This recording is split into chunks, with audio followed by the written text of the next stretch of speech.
Welcome to the BrainShape Podcast, hosted by Dr. Andrea Wilkinson, a show where we cut through the noise of the ever-growing, ever-changing world of brain health.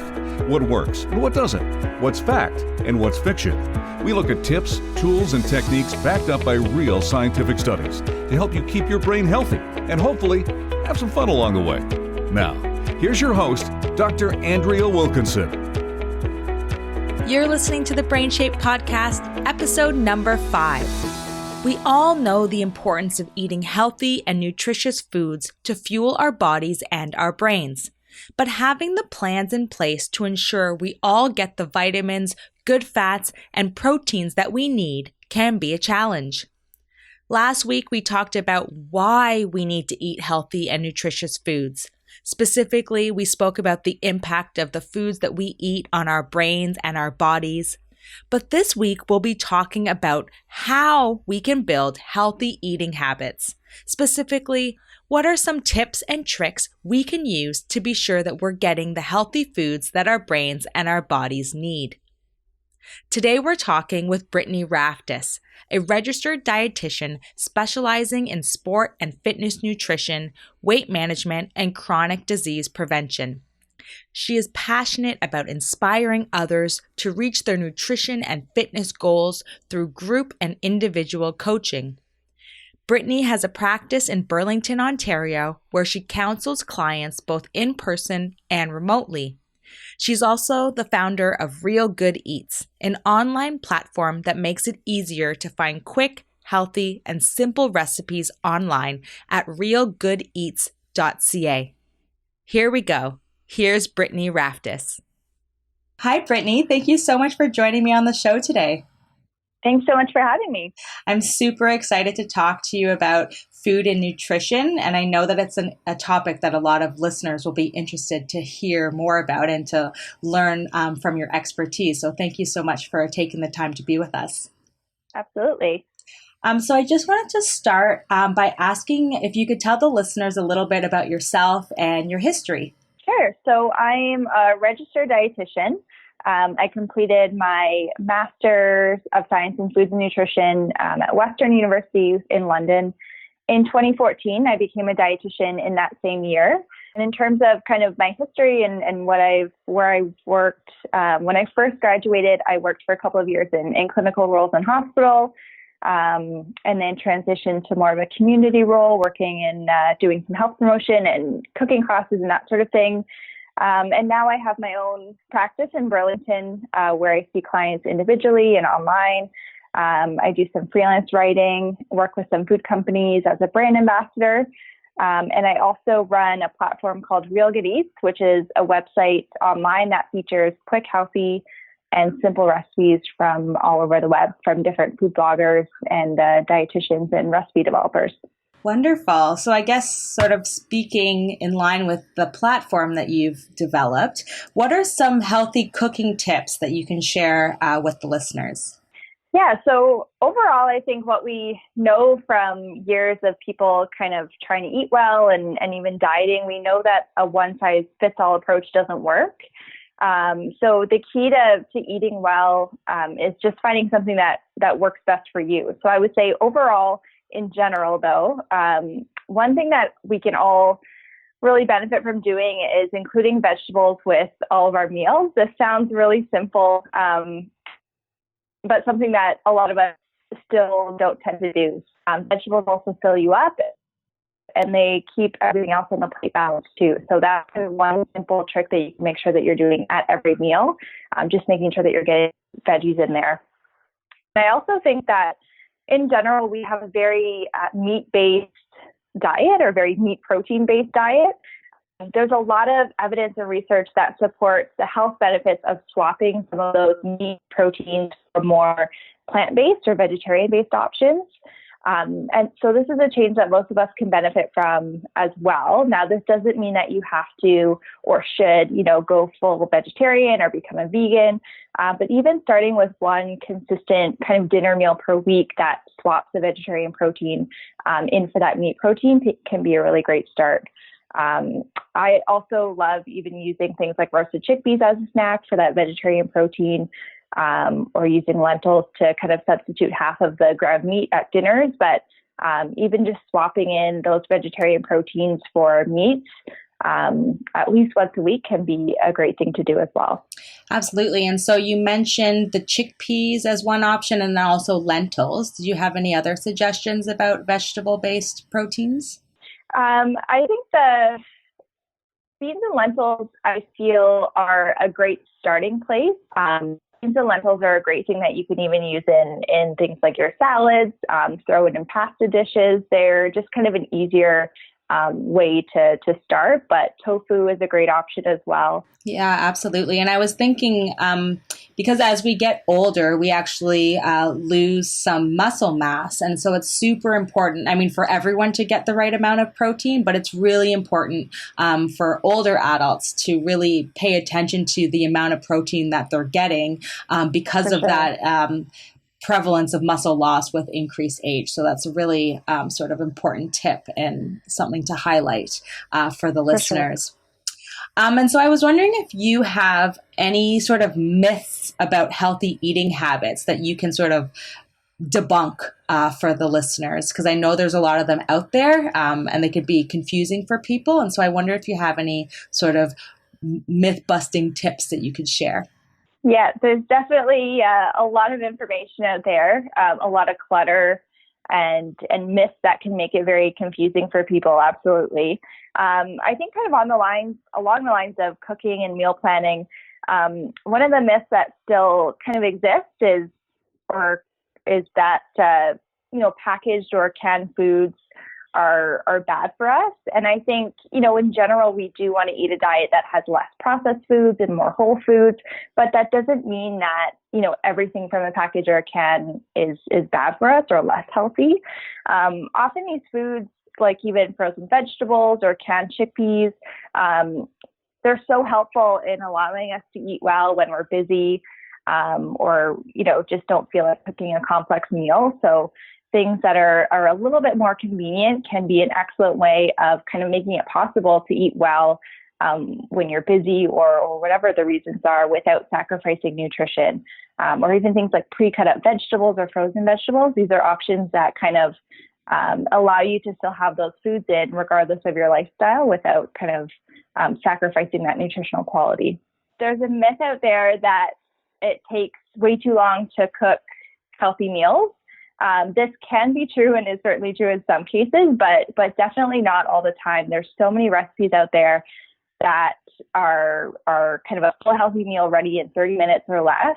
And I think if you're new to cooking or new to cooking at home or new to cooking a certain recipe, it can certainly take longer maybe the first time, but eventually they do become kind of more routine and you get more comfortable and more efficient with the process. So it is definitely possible to cook healthy meals at home without spending an hour or more in the kitchen. Yeah, absolutely. And I was thinking also about those sort of packaged and canned foods or things that we can keep in the freezer. So you mentioned the vegetables, the frozen vegetables, also frozen fruit that you can use in smoothies. And then having the canned beans, canned lentils, canned chickpeas.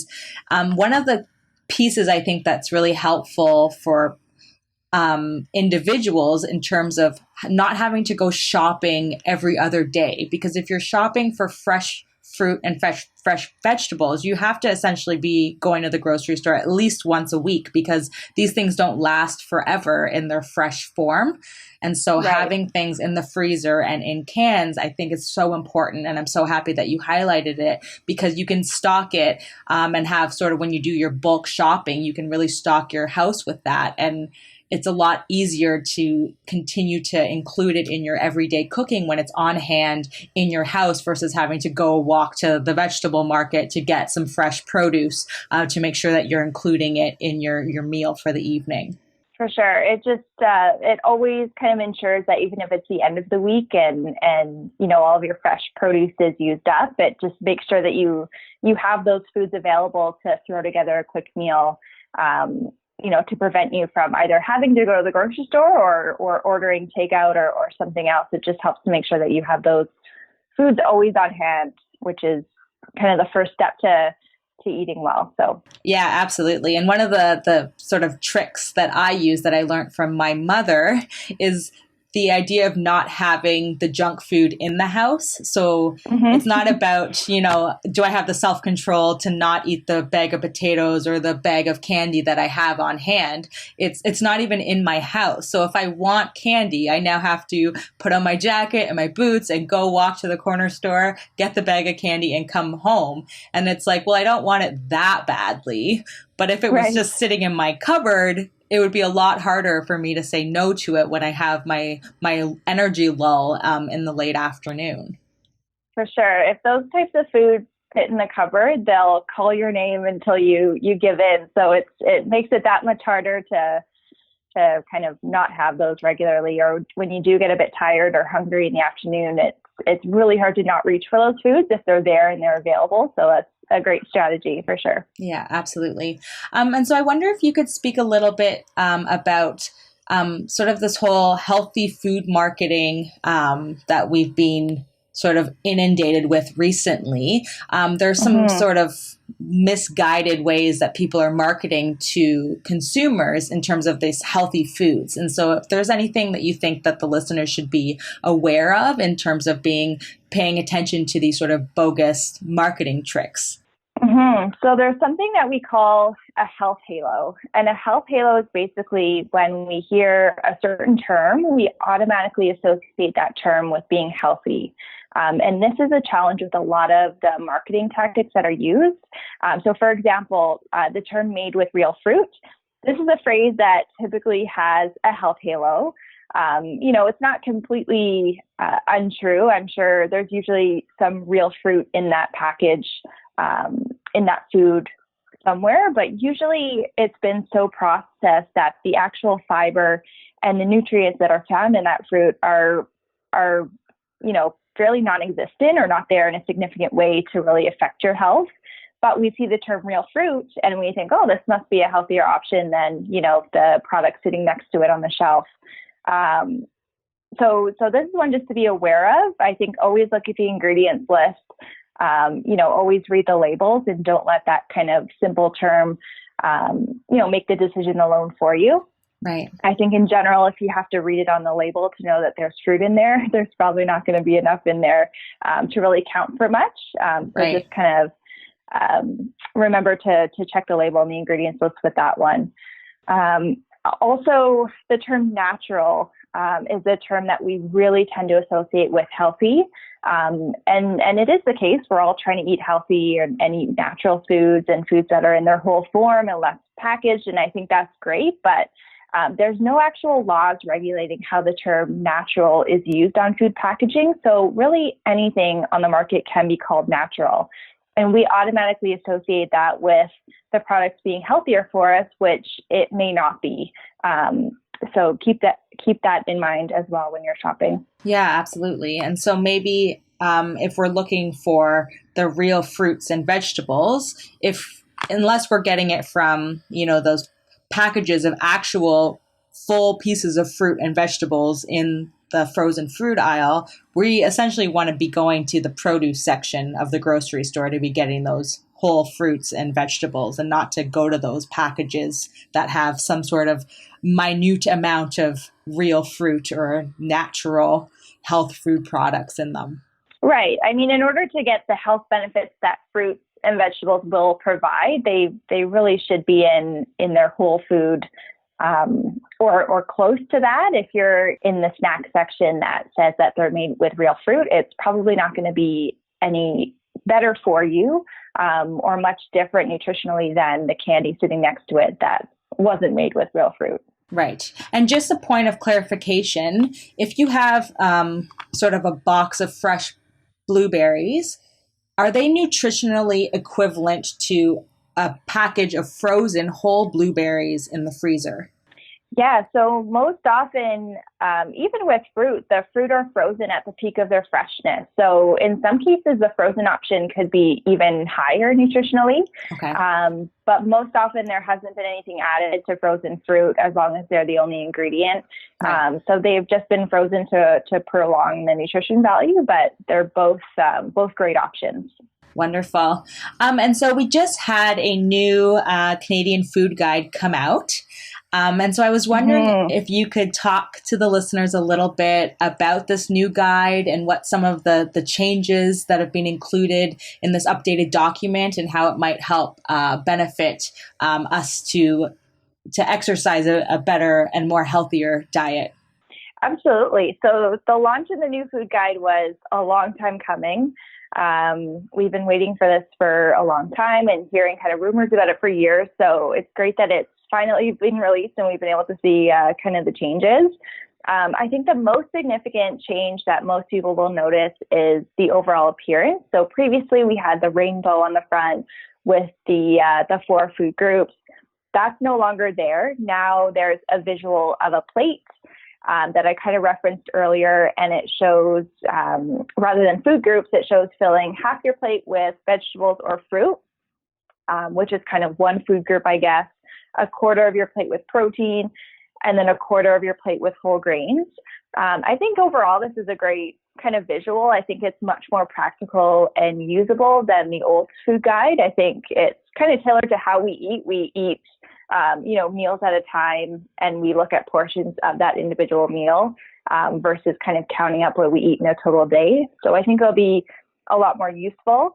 I also know that there's a bigger focus on plant sources of protein. So our last food guide was very meat-based, but this one kind of highlights those vegetarian protein options that are very heart healthy for us and something that we would all kind of benefit from introducing more. So hopefully, because those are there, it'll encourage people to be more open to trying them. But overall, I think it's a good kind of step in the right direction. And one of the things that stuck out to me when I watched the press conference when it was released was that they plan to continuously update this guide. So it's not meant to be kind of a static food guide like our last one was. So hopefully they keep their word there and they will kind of update it as the nutrition kind of research changes and as we learn more about healthy eating. But that's definitely a good change as well. Yeah, absolutely. It's sort of a living document. Are there any updates to the document that they just released that you would make? I do wish that they would have separated, first of all, the vegetables and fruit. I think filling half your plate with vegetables is a great kind of simple tip that again, it's very visual and something that we can all implement right away. But typically we use fruit in a different way with meals. So I wish that they would have been maybe separated in some way. And then also kind of a similar concept, but with the vegetables, the vegetable category, and this is consistent with the old guide, includes starchy vegetables like corn and potatoes. And I wish that those would have been separated into the category with the grain, as kind of a whole grains and starches category, because they're more similar kind of nutritionally. So those are kind of the two big things that stick out to me and two things that I would maybe adjust, but I think in general, it's meant to be a guide, so it's not something that's going to be perfect to meet everybody's needs, but it's definitely a great step in the right direction. Whole grains right now are there as their own category. So they have things like quinoa, whole grain breads, and whole grain rices, but they also include potatoes and corn in that category. Mm-hmm. I wish that they would have included the potatoes and corn and starchy vegetables in that category as well and kept those kind of separate from the non-starchy vegetables. Absolutely. But it is all about sort of teaching people. And I think that there's sort of these gaps in that sort of type of concept because this is something that's even new to me, right? When thinking about starchy vegetables being included in a whole grain category.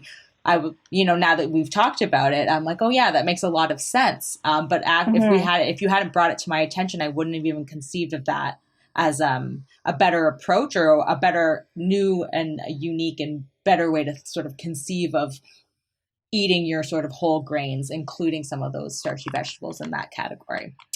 And Right. so I'm just wondering if you have, I know you have your websites that have lots of healthy recipes, easy to cook and put together recipes. I'm wondering if you could share one or two of your favorite recipes with the listeners.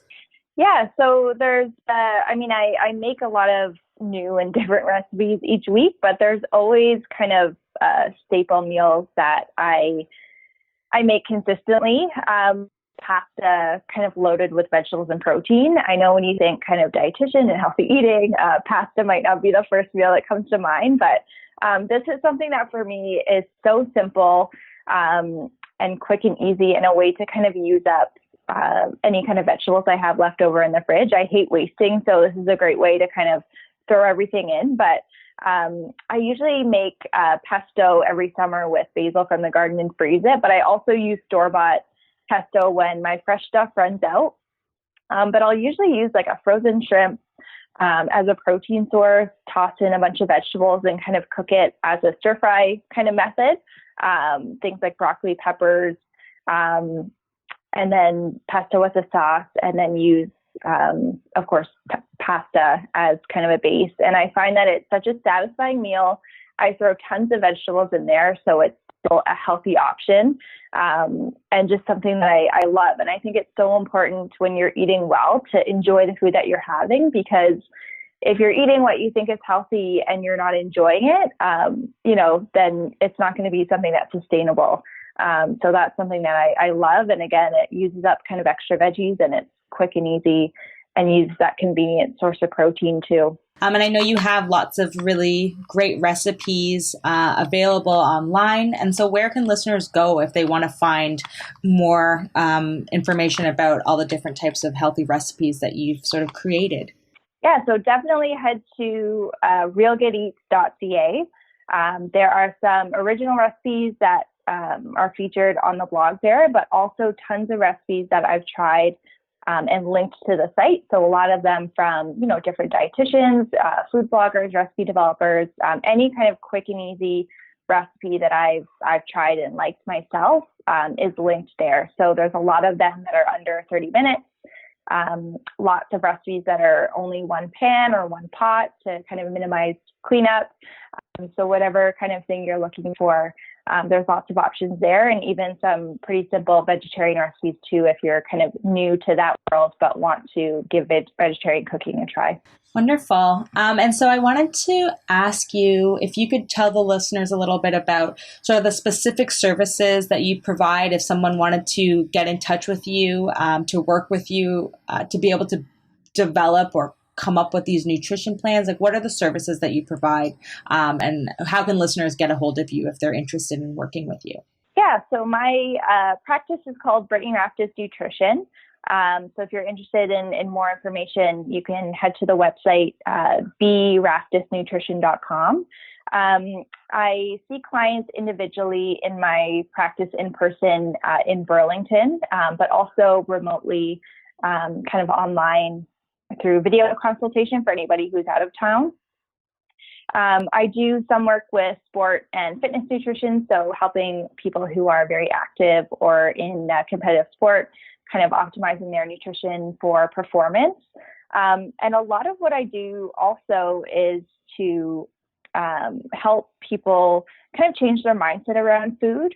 We often have very negative associations with certain foods being bad for us, or, us feeling guilty after we eat certain foods. And I find that this kind of comes back to, a diet culture that exists, but this can really sabotage our healthy eating efforts. So a lot of the work I do is to help people build a more positive relationship with food, and ultimately kind of find balance in kind of what they're eating and enjoying their food, but not sacrificing, their social life. And so this is a mentality that I really kind of help people to change. And I think that's an important first step too in kind of making sustainable changes with nutrition, is just kind of, seeing food as fuel and is something that, should not be kind of associated with guilt. Absolutely. And it's not sort of a one size fits all, but not an all or nothing either. So if you have a piece of cake at a birthday party, that's not, okay, we're done, I'm not going to eat healthy anymore. It's, you had a piece of cake at a birthday party, you eat it in moderation, and you continue on with your healthy eating journey. Yeah, exactly. I think for any healthy eating plan or lifestyle to be sustainable, we have to have room for those foods, right? We go to a birthday party and we have cake. If that's something you enjoy, then that's great and you should have it. But usually it's our mindset around that cake that tends to sabotage our efforts afterwards, more so than that actual cake itself. Right. Absolutely. Well, thank you so much, Brittany, for taking the time to speak with us today. There was so much valuable information that you shared, and all the wonderful healthy eating tips and tricks that I really appreciate, and I know the listeners will absolutely adore. And just before we get off, I just wanted to make sure that the listeners knew exactly where they can go if they wanted to get in contact with you.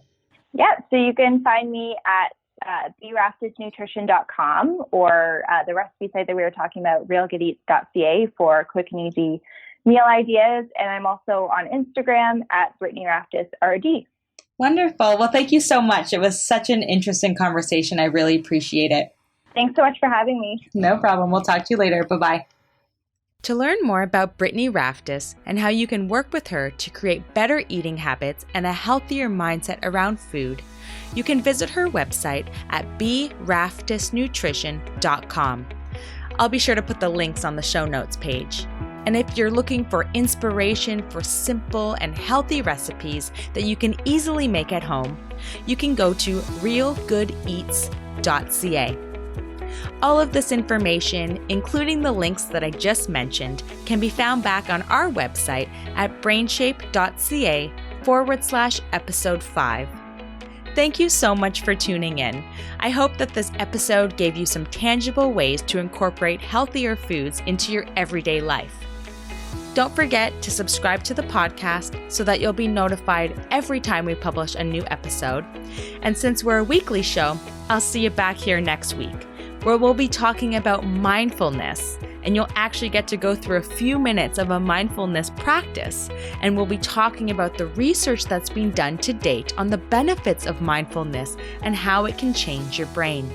In the meantime, you can follow me on social media at BrainShapeTO, and be sure to let me know if there are any specific topics that you want me to cover on the show. Until next time, keep your brain in shape. And as always, I've had such a great time hanging out with you.